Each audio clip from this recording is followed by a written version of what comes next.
కాపులను బీసీల్లో చేర్చాలంటూ మాజీ మంత్రి ముద్రగడ పద్మనాభం చేపట్టిన ఆమరణ నిరాహార దీక్ష కొనసాగుతోంది. అయితే వైద్య పరీక్షలను ముద్రగడ నిరాకరించినట్లుగా తెలుస్తోంది.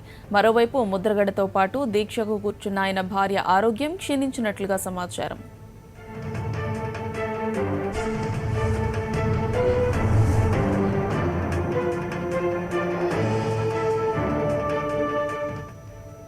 కాపు డిమాండ్లపై ప్రభుత్వం నుంచి స్పష్టమైన ప్రకటన వచ్చేంత వరకు దీక్ష కొనసాగిస్తానన్నారు కాపు ఉద్యమ నేత ముద్రగడ పద్మనాభం.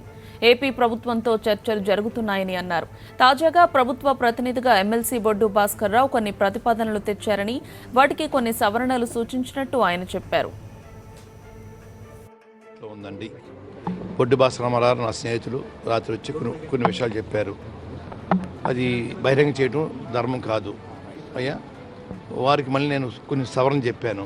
వాళ్ళు మళ్ళీ ముఖ్యమంత్రి గారికి వెళ్ళి మాట్లాడి వస్తున్నారు. ముఖ్యమంత్రి గారు పంపితేనే వారు వచ్చారని చెప్పారు అయ్యా. ఆ ప్రపోజల్స్ వారు నుంచి వస్తే అప్పుడు నేను నా దేశం గురించి ఆలోచించగలను.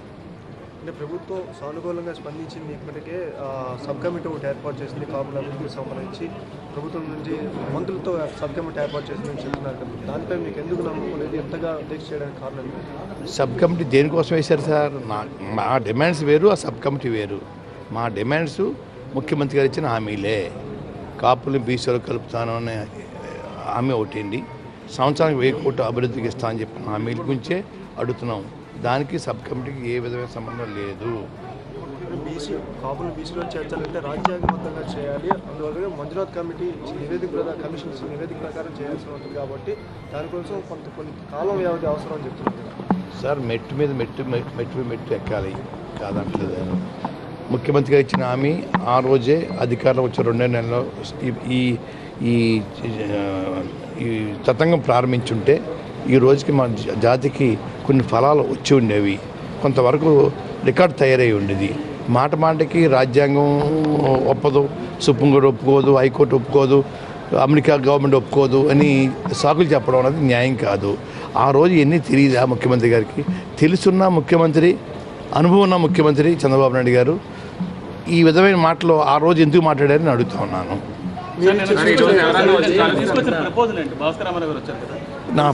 నా పాత డిమాండ్సే సార్. ఆ భాస్కర్ రామారావు గురించి నేను బహిరంగ చేయడం ధర్మం కాదండి.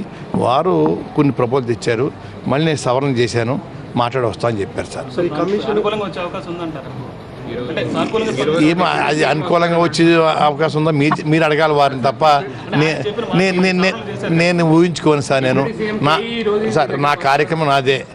నేను ఏవైతే దేనికోసం అయితే కూర్చున్నానో ఆ ఆలోచన ఉంటుంది తప్ప ఊహల్లో పరిగెట్టనండి. ఫుల్ఫిల్ అయ్యే వరకు కూడా నేను అవుతుందని ఊహల్లో పరిగెట్టను.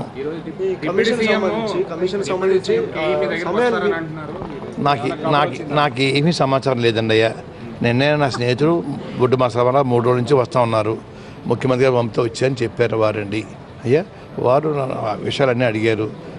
ఇలా కాదు అలా కాదు కొన్ని విషయాలు మార్పులు చెప్పడం జరిగిందండి. మాట్లాడి మనం చెప్తా అన్నారు. వారి సమాచారం కోసం వెయిట్ చేస్తానండి. కానీ దాని దేశం మాత్రం ఆగదండి. సవరణ లేవు సార్. అంటే చిన్న సవరణ చేయడానికి కూడా నాకు అభ్యంతరం లేదు. జాతికి మంచి జరుగుతుందని నాకు హామీ దొరికితే నేను చిన్న సవరణకి ఓ మెట్టు దిగడానికి కూడా అభ్యంతరం లేదని చెప్పడం జరిగిందండి. మీ ద్వారా కూడా చెప్పానండి.